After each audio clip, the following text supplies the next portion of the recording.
নমস্কাৰ বন্ধুসকল, ইউটিউবিডিয়া আসামৰ আন এটা ভিডিঅ'লৈ আপোনালোকক স্বাগতম জনাইছোঁ। আজি আমি আহক জানিম জিএছটিৰ বিষয়ে। চাওক, ভাৰতত দুই প্ৰকাৰৰ টেক্স আমি দিব লাগে। এটা হ'ল ডাইৰেক্ট টেক্স আৰু এটা ইনডাইৰেক্ট টেক্স। ডাইৰেক্ট টেক্সত পৰে income tax, corporation tax, property tax মানে প্ৰপাৰ্টি টেক্সবিলাক, ইনহেৰিটেজ টেক্স, গিফ্ট টেক্স আৰু ৱেল্থ টেক্স। আৰু ইনডাইৰেক্ট টেক্সত দিব লাগে কাষ্টম ডিউটি। কাষ্টম ডিউটি মানে ধৰক আপুনি বাহিৰৰ পৰা এটা বস্তু আনিলে, বাহিৰা দেশৰ পৰা, তেতিয়া কাষ্টম ডিউটি দিব লাগে, এক্সেচাইজ ডিউটি দিব লাগে, ছাৰ্ভিচ টেক্স, চেল টেক্স আৰু ভেট। ভেটটো আমি সকলোৱে জানো, ভেট মানে কি ভেলু এডেড টেক্স। চ' এইখিনি ইনডাইৰেক্ট টেক্সত পৰে। কিন্তু চৰকাৰে কি কৰিলে, জিএছটি যেতিয়া 2017 চনত আনিলে, 1 জুলাই 2017 যেতিয়া গভৰ্ণমেণ্টে জিএছটি আনিলে, চ' জিএছটিত আমি কিন্তু ডাইৰেক্ট টেক্সটো জিএছটি থাকিলেও দিব লাগে। জিএছটি সম্পূৰ্ণ নাম গুড এণ্ড ছাৰ্ভিচ টেক্স। কিন্তু ইনডাইৰেক্ট টেক্সটো যিখিনি আছে, custom duty, excise duty, service tax, sale tax আৰু ভেট, এইখিনি অৰ্থাৎ ইনডাইৰেক্ট টেক্সৰ গোটেইখিনি মিলি ইনডাইৰেক্ট টেক্সখিনিৰ নাম কৰিলে জিএছটি। কিন্তু আমি ডাইৰেক্ট টেক্সটো দিবই লাগিব। এতিয়া চাওক, আমাৰ পৰা জিএছটি কেনেকৈ লোৱা হয় বা কেনেকৈ লয়। চাওক, জিএছটি 3 প্ৰকাৰৰ মানুহে ভৰিব লাগে। 1 নম্বৰ, যিসকল মানুহে 20 লাখৰ বেপাৰ বাণিজ্য কৰে, সেইসকল মানুহ। 2 নম্বৰ, জিএছটি ভৰিব লাগিব ইনাৰ ষ্টেট, অৰ্থাৎ বাহিৰা দেশত যিয়ে 1 টকাও আনকি যদি বিজনেছ কৰে বা বেপাৰ কৰে, তথাপিও জিএছটি ভৰিব লাগিব।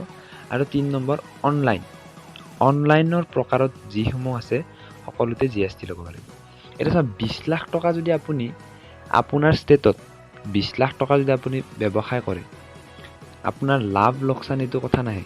আপুনি 20 লাখ টকাৰ ব্যৱসায় কৰিলে আপুনি চৰকাৰক জিএছটি দিবই লাগিব, এইটো কম্পালচৰি।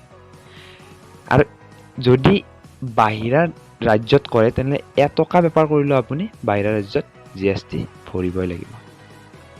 আৰু আপুনি অনলাইনত 1 টকা হওক 50 টকা হওক জিএছটি লাগিবই। ই কমাৰ্চত অনলাইন আপুনি জমেটোক চাওক, আপুনি 50 টকাৰ বস্তু কিনিলেও জিএছটি লগায়। চাওক, জিএছটি 3 প্ৰকাৰৰ: চি জিএছটি, এছ জিএছটি আৰু আই জিএছটি। চি জিএছটিটো হ'ল চেণ্ট্ৰেল জিএছটি, যিটো আমি চেণ্ট্ৰেলক দিব লাগে, অৰ্থাৎ চেণ্ট্ৰেল গভৰ্ণমেণ্টক দিব লাগে। এছ জিএছটিটো হ'ল ষ্টেট গভৰ্ণমেণ্টে লোৱা জিএছটি।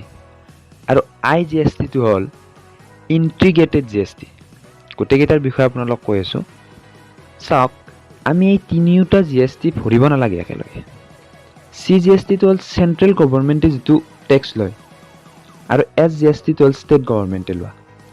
ধৰক এটা বস্তুৰ জিএছটি 18%।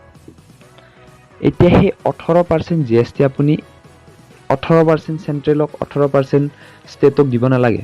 অৰ্থাৎ 18% চেণ্ট্ৰেলক আৰু 18% ষ্টেটক দিলে 36% জিএছটি হৈ যায়, সেইটো নহয়। চ' 18% জিএছটি ল'ব, কিন্তু চেণ্ট্ৰেল গভৰ্ণমেণ্টে ল'ব 9% আৰু ষ্টেট গভৰ্ণমেণ্টে ল'ব 9%।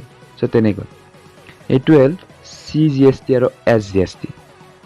যদি এটা বস্তু এখন ৰাজ্যৰ পৰা আন এখন ৰাজ্যলৈ যায়, চ' তেতিয়া যিটো টেক্স ভৰিব লাগে সেইটো হ'ল আই জিএছটি, অৰ্থাৎ ইণ্টিগ্ৰেটেড জিএছটি। আপোনাৰ ইণ্টিগ্ৰেটেড জিএছটি তেতিয়াই লাগিব যেতিয়া এখন ৰাজ্যৰ পৰা আন এখন ৰাজ্যলৈ আপোনাৰ সেই বস্তুখিনি বিক্ৰী কৰিব লগা বা ব্যৱসায় কৰা বস্তুখিনি যাব। চ' ইয়াতে কনফিউশ্যনটো কি হ'ল যে চেণ্ট্ৰেল জিএছটি আৰু ষ্টেট জিএছটি কিয় ল'ব নোৱাৰা হ'ল। ছাপ'জ অসমত এটা বস্তু উৎপাদন হয় আৰু এইটো যাই পেলাই কলকাতাত বিক্ৰী হৈ আছে, ৱেষ্ট বেংগলত। এতিয়া যদি চেণ্ট্ৰেল জিএছটি বা এছ জিএছটিটো লোৱা যায়, তেতিয়া কি হ'ব, দুখন ষ্টেটৰ মাজত চেণ্ট্ৰেলে কেনেকৈ ভগাব। চ' সেইকাৰণে ইয়াত ইণ্টিগ্ৰেটেড জিএছটিৰ ব্যৱস্থা কৰিছে। ধৰক অসমে চাহপাত উৎপাদন কৰি পেলাই কলকাতাত বেচিলে। এতিয়া অসমে পইচাখিনি পালে বিক্ৰী কৰাৰ, বা মজদুৰৰ যোনখিনি পইচা পায় সেইখিনি পইচা পালে। চেণ্ট্ৰেলে কি কৰিলে, 18% জিএছটিটো লৈ কলকাতাত বিক্ৰী কৰাৰ হয়, কলকাতাক 9% দিলে আৰু চেণ্ট্ৰেলে 9% ৰাখিলে। এইটো হ'ল ইণ্টিগ্ৰেটেড জিএছটি। চ' বন্ধুসকল, এইখিনিয়ে আছিল জিএছটিৰ বিষয়ে।